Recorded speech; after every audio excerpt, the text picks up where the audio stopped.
Jimin, তুমি একটা কাজ করো, পিছনে যে কারগুলো দেখছো না, তুমি যে কোনো একটাকে টার্গেট করে জাস্ট আউট বলো। কুকি, কেন মজা করছো? এমনিতে আমার ভয় হচ্ছে অনেক। বেবি, তুমি একবার বলেই তো দেখো। ওকে, করছি, বাট এটা যদি ফান হয় না, তাহলে তোমার একদিনকে আমার 10 দিন। জাঙ্কুকের কথা মতো জিমিন ওর পেছনে থাকা একটা কারকে টার্গেট করে আর জাস্ট আউট বলে। আর জিমিনের আউট বলার সাথে সাথেই ওই কারটি ব্লাস্ট হয়ে যায়। জাঙ্কুক, ওয়াও, কারটা ব্লাস্ট হয়ে গেল। Yes baby, just fun and now enjoy your game. তারপর জিমিন একটা করে কার টার্গেট করে আর জিমিনের আউট বলার সাথে সাথে কারগুলো ব্লাস্ট হয়ে যায়। এইভাবে সবগুলো কার এক এক করে ব্লাস্ট হয়ে যায়। এগুলো কি করে হলো বলো না? জাঙ্কুক একটা ডেড স্মাইল দিয়ে বলে, হ্যাঁ বেবি বলবো তো, তার আগে নিচে নামো, আমরা কলেজে এসে পড়েছি তো। নামলাম, এবার বলো কি করে হলো? উপরে তাকাও। জিমিন উপরে তাকিয়ে দেখে আকাশে অনেকগুলো প্রাইভেট জেট একসাথে উঠছে। তো তার মানে এটাই, তুমি নিচ থেকে টার্গেট করছো না আর উপর থেকে শুট হচ্ছে না। আর এখন এটা বলো না যে ওরা কি করে তোমার কথা শুনতে পারছিল, কারণ আমার গাড়িতে লাগানো ছিল। নাও, এবার কলেজ যাও। কুকি, তুমি নিচে নামবে না? না জিমিনা, আমি নামবো না, কারণ আমি যদি নিচে নামি না, তাহলে তোমার পুরো কলেজ ভয়ে পালিয়ে যাবে। Okay, as you wish cookie. Baby, তুমি চলে যাচ্ছ? তোমাকে এত সুন্দর একটা গেম খেলতে দিলাম আর তুমি আমাকে একটা গিফট না দিয়ে চলে যাবে এভাবে? জিমিন ভালো মতো বুঝতে পারে জাঙ্কুক কোন গিফটের কথা বলছে।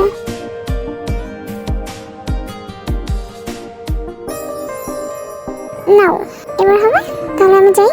ওকে যাও, আর ছুটি হয়ে গেলে আমাকে কল করবে। একা একা বাড়ি যাওয়ার চেষ্টা করবে না, আমি এসে তোমাকে নিয়ে যাবো। আচ্ছা বাবা, ঠিক আছে, এবার তো যাও।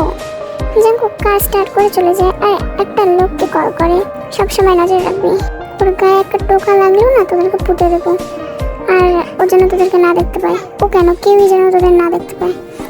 ওকে বস, আমরা ম্যামের গায়ে একটা আঁচও লাগতে দেবো না। এই তেটা যে কোথায়? বললো তো কলেজেই আছে। আচ্ছা, একবার কল করে দেখি। এই তে, তুই কই রে? ও জিমিনা, শোন না, আমি কলেজে গেছিলাম, বাট শুভ ভাইয়া না আবার আমাকে ঘোরানোর জন্য নিয়ে আসলো। আর তুই তো জানিস এই বেলাটা আমাকে কোথাও ঘোরাতে নিয়ে যায় না। আজকে নিয়ে যাবে বললো, তাই আর না করতে পারলাম না। সরি বেবি, তুই আজকে একটু ম্যানেজ করে নে। ও শালিকা প্লাস ভাবি, সরি গো, তোমাকে ছাড়াই আমরা এসে পড়লাম। আরে কোনো ব্যাপার না, তোমরা এনজয় করো, আমি আছি এখানে। আচ্ছা, তাহলে আমরা যাওয়ার সময় নিয়ে যাবো তোমায়, ঠিক আছে? ওকে, তাহলে রাখছি। ফোন রেখে জিমিন ক্লাসে যায়। জিমিনের একদম ভালো লাগছে না তাকে ছাড়া। আর জিমিন কলেজে সেরকম একটা কারোর সাথে কথা বলে না, ওর শুধু একজনের সাথে কথা বলে, সেটা হলো তার বেস্ট ফ্রেন্ড তে। আর সেই বেস্ট ফ্রেন্ডই আজকে আসেনি কলেজে। জিমিনের মনে হচ্ছিল এক্ষুনি বাড়ি চলে যেতে, কিন্তু কি করবে, জাঙ্কুক তো তাকে একা বাড়ি যেতে মানা করেছে। একা একা চলে গেলে যদি জাঙ্কুক রাগ করে। তাছাড়া জিমিনও কখনো একা বাড়ি যায়নি, সবসময় তের সাথে যায়, তাই জিমিনও যায়নি। এর মধ্যে ক্লাসে অনেকজন জিমিনের সাথে কথা বলার চেষ্টা করেছে, কিন্তু জিমিন বলেনি, কারণ জিমিনের শুধু তের সাথে কথা বলতে ভালো লাগে। এভাবে টিফিন টাইমও হয়ে যায়। জিমিন ওয়াশরুমে মুখ ধুতে যাচ্ছিল, তখনই কয়েকজন মিলে জিমিনকে ধরে একটা অন্ধকার রুমে নিয়ে আসে। কে কে তোমরা? প্লিজ আমাকে যেতে দাও, আমি বাইরে যাব। আরে তোমাকে যেতে দেওয়ার জন্য তো তোমাকে ধরেনি বেবি গার্ল। জিমিন ভালোভাবে ছেলেটার মুখ দেখতে পারছিল না, কারণ রুমটার মধ্যে সেরকম একটা আলো ছিল না, শুধু দরজার সামনে একটু আলো ছিল। অনেকবার রিজেক্ট করেছ, অনেকবার তোমার এই ফ্রেন্ড তে আর কলেজের সবার কাছে ছোট হয়েছি, কিন্তু আর না। তোমার এই ফ্রেন্ড তে, ও আজকে তোমার সাথে না আসে অনেক বড় ভুল করেছে। জ্যাকসন, তুমি? হ্যাঁ, আমি জ্যাকসন। চিনতে পারলে আমাকে? ছি, এতটা খারাপ তুমি? হ্যাঁ গো জিমিন, আমি অনেক খারাপ, আর একটু খারাপ হতে চাই। তোমাকে টেস্ট করার অনেক ইচ্ছে আমার। জ্যাকসন এগুলো বলছিল আর জিমিনকে খুবই ব্যাডলি ভাবে টাচ করছিল।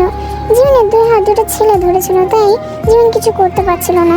জ্যাকসন জিমিনের অন্যটা সরিয়ে দেয়। জ্যাকসন, না প্লিজ প্লিজ এমনটা করিস না, প্লিজ আমাকে ছেড়ে দে, আমি কিন্তু প্রিন্সিপালকে বলে দেবো। তোমরা প্লিজ আমাকে ছেড়ে দাও, আমি হাত জোর করছি, প্লিজ আমাকে ছেড়ে দাও। বেবি, আপত্তি মিনতি করে কোনো লাভ নেই। এই বলে জ্যাকসন জিমিনের গলায় নিজের জিভ দিয়ে ব্যাডলি সাপ করতে থাকে, আর সাথে সাথে জিমিন চিৎকার করে ওঠে। জ্যাকসন তার হাত জিমিনের ব্রেস্টের উপর রাখতে যাবে, তখনই দরজায় কারো আওয়াজ হয়, আর আওয়াজ শুনে সবাই ওদিকে তাকাতেই জিমিন জ্যাকসনের মেন পয়েন্টে লাথি মেরে সেখান থেকে দৌড়ে চলে আসে। জিমিন দৌড়ে কলেজের গেটের সামনে আসতে কারোর সাথে ধাক্কা খায়। জিমিন, তুই এভাবে দৌড়াচ্ছিস কেন? কি হয়েছে? আর এভাবে কান্না করছিস কেন? কি হয়েছে তোর, বল? দেখ আমি এসে পড়েছি। কেন আসিসনি তুই আজকে? বল কেন আসিসনি? জিমিন কান্না করতে করতে এসব বলছিল আর তেকে অনবরত মারছিল। তখনই সুগা জিমিনকে টেনে জড়িয়ে ধরে আর বলে, জিমিন বলে ভাই কি হয়েছে? দেখো তোমার ভাইয়া এখানে আছে, দাদাকে বলবে না কি হয়েছে? কান্না করছে কোনো জিমিন, প্লিজ বলো। জিমিন সুগাকে ভাইয়া বলে আরো শক্ত করে জড়িয়ে ধরে কান্না করতে থাকে। তখনই সেখানে জাঙ্কুক চলে আসে। ওই তো দাদা ভাই এসে পড়েছে। সুগা আর তে কিছু বলার আগেই জাঙ্কুক জিমিনকে সুগার কাছ থেকে ছাড়িয়ে নিজের কোলে তুলে গাড়িতে বসিয়ে দেয় আর নিজেও গাড়িতে বসে পড়ে। সুগা আমি তো কিছুই বুঝতে পারছি না কি হচ্ছে। জিমিন এভাবে কান্না করছিল কেন? তারপর জেকে ভাইয়া এসে এভাবে জিমিনকে নিয়ে গেল। আমার তো মাথার উপর দিয়ে যাচ্ছে সবকিছু। তে আমারও তো সেম সিচুয়েশন। জিমিন চুপ করো, দেখো আমি জাঙ্কুক তোমার কাছে আছি, প্লিজ ভেবে চুপ করো, কান্না থামে বলো কি হয়েছে। জাঙ্কুকের এতবার বলার পরও জিমিন কান্না থামাচ্ছিল না। বাধ্য হয়ে জাঙ্কুক জিমিনকে ধমক দিয়ে বলে কান্না থামাতে। এতে জিমিন আরো বেশি করে কান্না করতে থাকে। বেবি সরি বেবি, আমি তোমাকে ধমক দিতে চাইনি। আচ্ছা তুমি যদি চুপ করো তাহলে আমি তোমাকে অনেকগুলো আইসক্রিম কিনে দেবো, তুমি যতগুলো চাও ততগুলো কিনে দেবো। আইসক্রিমের কথা শুনে জিমিন কান্না থামিয়ে পাপাতে পাপাতে জাঙ্কুককে সব ঘটনা খুলে বলে। সবটা শুনে জাঙ্কুক ড্রাইভিং বন্ধ করে জিমিনকে জড়িয়ে ধরে আর বলে, জিমিনা তোমার কলেজে ভালো লাগছে না তো আমাকে একবার কল করতে, আমি এসে তোমায় নিয়ে যেতাম। আর যদি তোমার কিছু হয়ে যেত তখন আমি কি করতাম বলো? আর কখনো এমনটা করবে না, ভালো না লাগলে আমায় কল করবে আর আমি এসে নিয়ে যাব।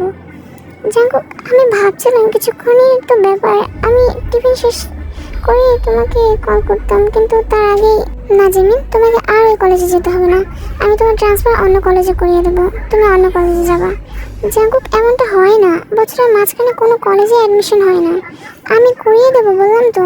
না জাঙ্কুক করতে হবে না, দেখো নিউ কলেজে গেলে আমার ওখানে মানিয়ে নিতে অনেকটা সময় লাগবে, আর তাছাড়া এই কলেজে তো আর 5 মাস আছে, 5 মাস পর তো নিউ ইয়ারে ভর্তি হবে, তখন না হয় অন্য কলেজে আমি আর তে দুজনে একসাথে ভর্তি হয়ে যাব। আচ্ছা তুমি বলছো যখন তখন ঠিক আছে, বাট কাল থেকে তুমি গার্ড নিয়ে যাবে, তোমার আগে পেছনে সবসময় 4 জন গার্ড থাকবে। কুকি গার্ডগুলো একটু কম হয়ে গেল না? আরো গার্ড লাগবে? কোনো ব্যাপার না, আমি আরো পাঠিয়ে দেবো।